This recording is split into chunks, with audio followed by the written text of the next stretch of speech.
As I come to the end of my time as Dean, it seems the extreme and unprecedented challenges of the last 2 years may be slowly giving way to what will be the new normal.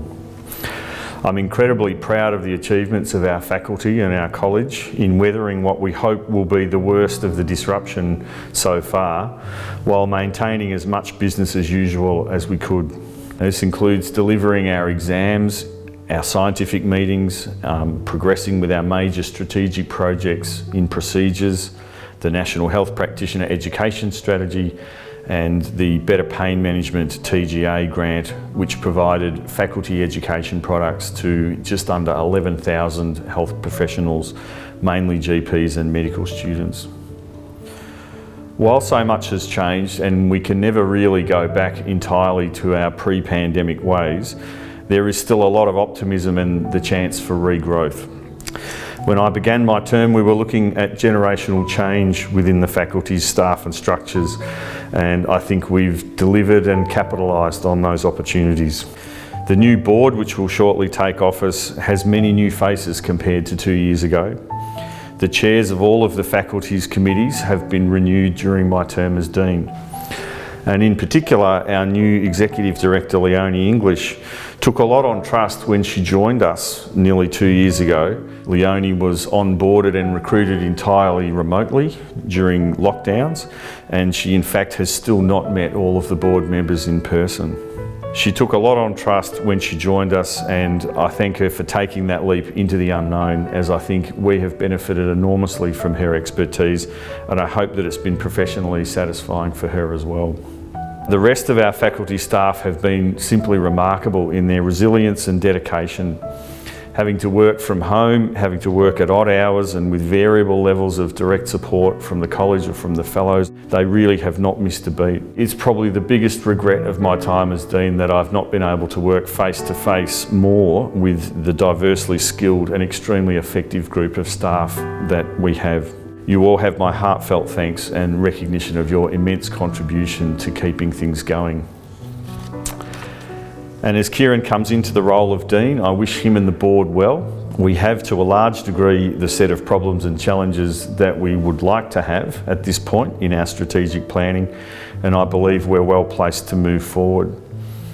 The regulatory, advocacy and educational environment continues to become ever more complex every year, but I feel confident that we're up to the job. I feel as though I'm handing over the good ship FPM with its sails full, its crew confident and of the highest calibre, and its course charted as well as we could hope.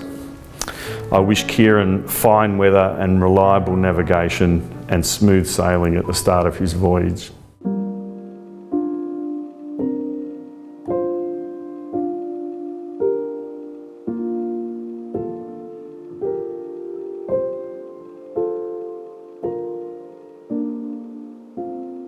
For the last 2 years, Mick Vagg has been the Zoom Dean. He's Zoomed from home, he's Zoomed from work, and on a very rare occasion, he has Zoomed from MANZCA House.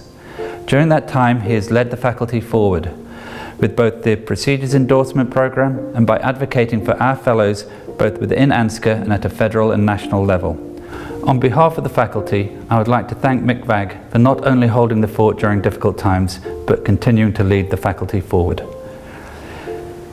The recent FPM-ANZCA Fellows survey highlighted a significant difference between ANZCA Fellows and FPM Fellows, in that FPM Fellows wanted the board and the FPM leadership to advocate at both the national and federal level. To do this effectively, we need our Fellows to tell us what the key issues are. There are no prizes, and nothing is achieved by a good moan in the tea room. If there are issues, either local or regional or national, let us know what they are, contact us, so that we can begin a conversation. As the Dean of the Faculty of Pain Medicine, I am happy to fight with you to provide better pain services for all of our patients, but I can't do it alone. As a growing but young specialty, we need all of our fellows at some point in their career to put their hand up and give something back to the faculty. This can be as an examiner, a supervisor of training, or as part of one of our committees. The issue we currently have is that those that are willing are becoming overwhelmed. I accept that there are times in life when career and family have to come first, but we're not always asking for a huge commitment. We will be asking for help over the next few years. Please consider pushing reply and not delete. Over the next 2 years, we're hoping to introduce a primary pathway for pain medicine. Again, this will be a project where the FPM is leading the world.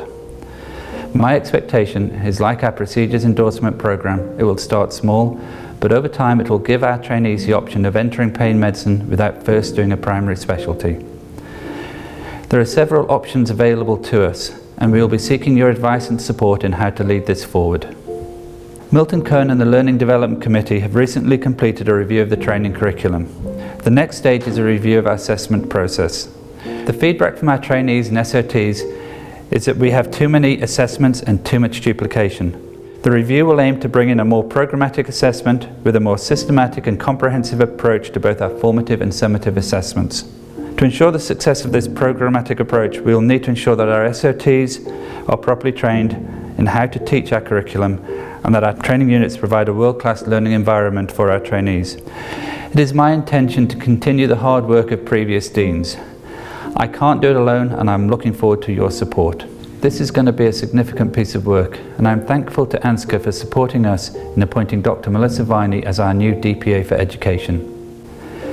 It is my intention to continue the hard work of previous deans in growing the faculty, but I can't do it alone, and I look forward to your support.